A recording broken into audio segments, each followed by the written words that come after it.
to our next story. You know, the federal government in 2006 introduced the Integrated Personnel and Payroll Information System, aka IPPIS, ostensibly to pay government employees accurately and on time.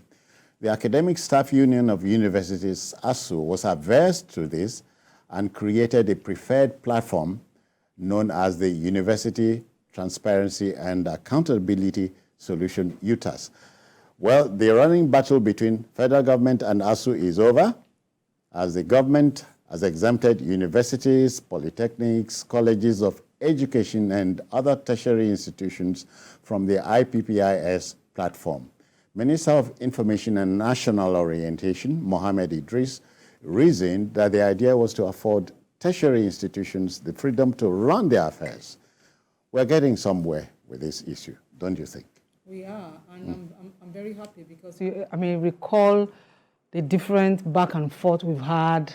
Okay, it is IPPIS, we must use it, is UTAS, it is this and that, until now the government has finally agreed that the university, their institutions should be paid on this platform, which is a very welcome development. Yeah. It's fantastic. At least, you know, it is high time we begin to go the route of peace.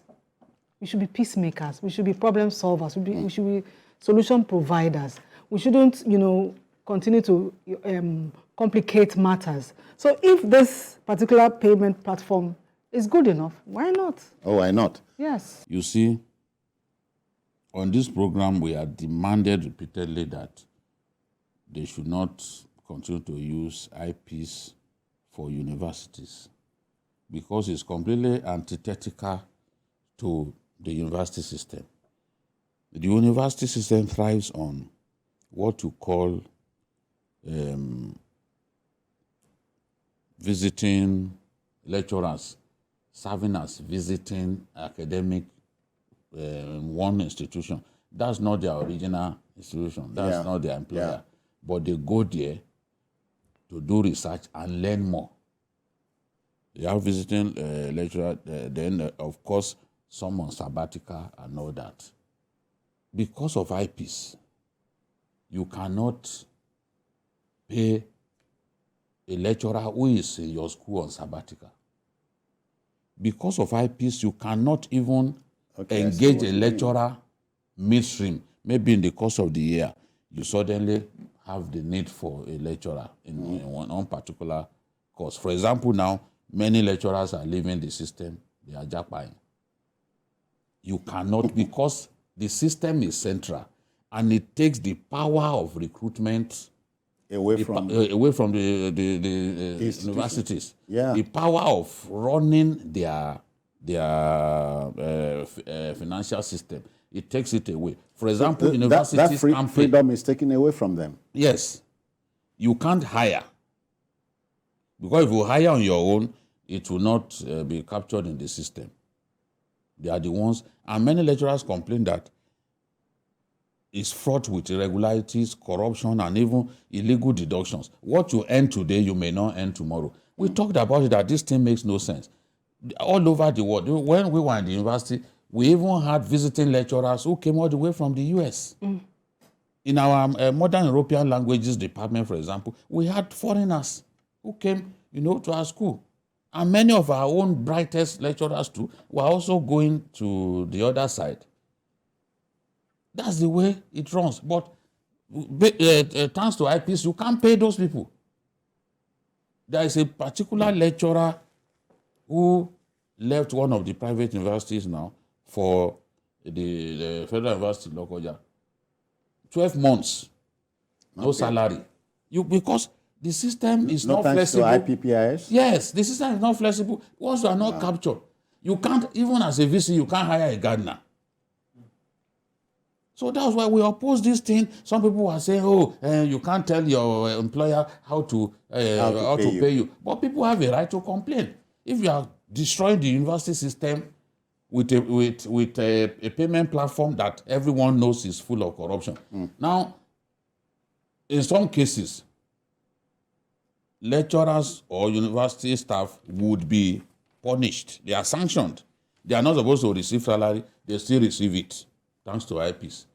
If there's any little correction to make, either on your salary or anything, you are, because this thing is automated, you have to go and see the accountant general in Abuja. There's no flexibility that allows the maybe the VC or someone to solve that problem instantly.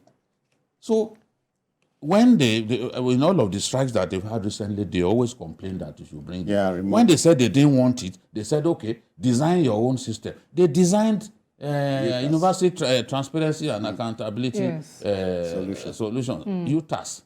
UTAS did better than IPPIS, but they still insisted that, government still insisted that no, IPPIS will continue. Now, that case before the industrial court, that is where the foundation for this decision was laid. Because the industrial court ruled that you cannot force university employees to enroll on this, on IPPIS. So, effectively, Google it, you see a lot of corruption cases.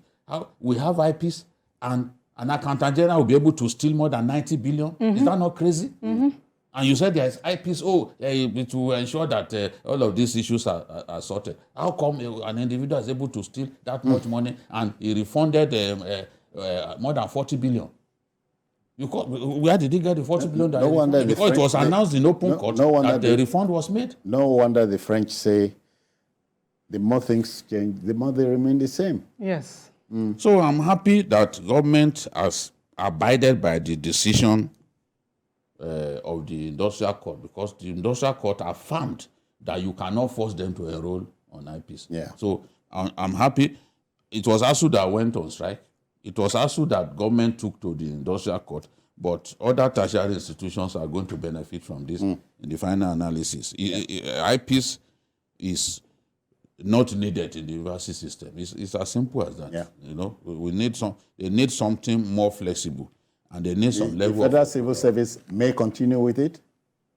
Of course, they will continue, because these ones, they already said that they are disenrolling them from tertiary institutions. Disenrolling tertiary institutions. So they are not talking about others. They will continue. But the problems of IPPIS remain. If you do a thorough scrutinization of this IPPIS, you see that it has brought more harm than good. What is the benefit of having IPPIS where people are still able to steal with reckless abandon? Part of the problem that we have with our Naira sliding the way it's sliding is because people who have stolen billions in Naira, they are rushing to convert to a more reliable currency. It's not based on any economic whatever. This demand is unusual, it's unreal. The demand for the dollar. A lot of the people asking for the dollar, it's not as if they want to do business with it. They are just using it to store the Naira that they have stolen. And the system is so loose that an individual will be able to steal up to 94 billion. Come on. All right. So it's an open sesame now.